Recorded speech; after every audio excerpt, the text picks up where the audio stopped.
హల్లెలూయా, దేవునికి స్తోత్రం. దేవుడైన యేసుప్రభు వారు ఈరోజు మనకు పరిశుద్ధ గ్రంథం నుంచి ఇస్తున్న వాగ్దానము రోమీయులకు రాసిన పత్రిక 4వ అధ్యాయం 7వ వచనము. ఎలాగనగా తన అతిక్రమములకు పరిహారం నొందినవాడు, తన పాపమునకు ప్రాయశ్చిత్తం నొందినవాడు ధన్యుడు. ప్రభువు చేత నిర్దోషి అని ఎంచబడినవాడు ధన్యుడు.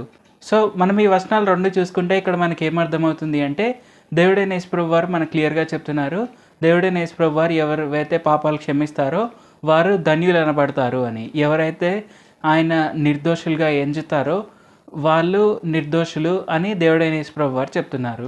మనము ఎప్పుడు కూడా ఆ ధన్యతను పొందుకోవడానికి మనము వినయం కలిగి ఉండాలి.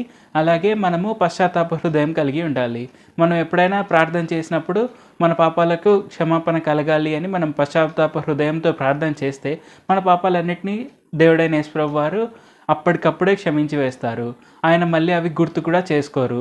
ఆయన ఒకసారి మనల్ని క్షమించిన తర్వాత అది ఎప్పటికీ కూడా క్షమాపణ అలాగే ఉంటుంది. అది ఎప్పుడు కూడా మళ్ళీ రివర్స్ అవ్వదు. దేవుడైన యేసుప్రభు వారు ఎప్పుడు కూడా ఆయన క్షమాపణలు వెనక్కి తీసుకోరు. సో ఈ విషయాలన్నింటినీ మనం గుర్తుపెట్టుకొని మనము ఖచ్చితంగా మన పాపాలన్నింటినీ మనము క్షమింపబడేలాగా ప్రార్థన చేయాలి. అలాగే మన పాపాలన్నీ క్షమించబడిన తర్వాత మనము కృతజ్ఞతాస్తుతులు కూడా చెల్లించాలి దేవుడైన యేసుప్రభు వారికి ఆయన ఇచ్చిన ధన్యతను బట్టి. అలాగే మనం అలాగ ముందుకు సాగుతూ ఉంటే మన విశ్వాసం అనేది ఖచ్చితంగా పెరుగుతుంది.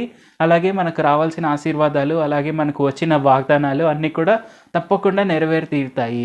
ఎందుకంటే ధన్యులమైన మనము ఖచ్చితంగా వాగ్దానాలను కూడా పొందుకొనగలము.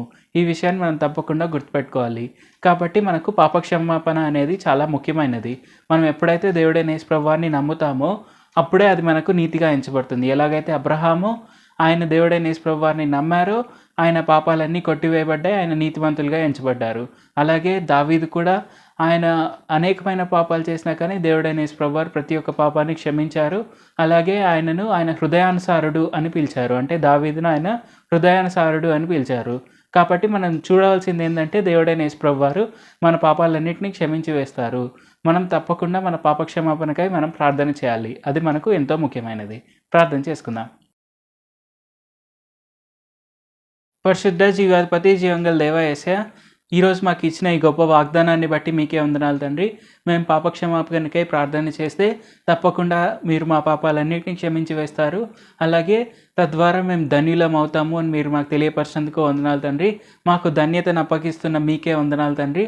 మేము ఎప్పుడు కూడా పాపాలు చేయకుండా, ఎప్పుడు కూడా పశ్చాత్తాప హృదయంతో మేము ఎప్పుడు కూడా మా పాపాలను ఒప్పుకునేందుకు సాయం చేయండి. అలాగే ఈ వాక్యం వింటున్న ప్రతి ఒక్కరు మిమ్మల్నే తమ నిజ రక్షకులుగా అంగీకరించి ముందుకు సాగేందుకు సాయం చేయండి.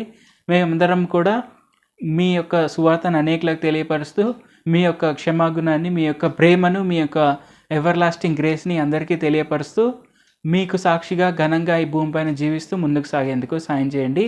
యేసు నామములో ప్రార్థిస్తున్నాం తండ్రి. ఆమేన్. Thank you Jesus.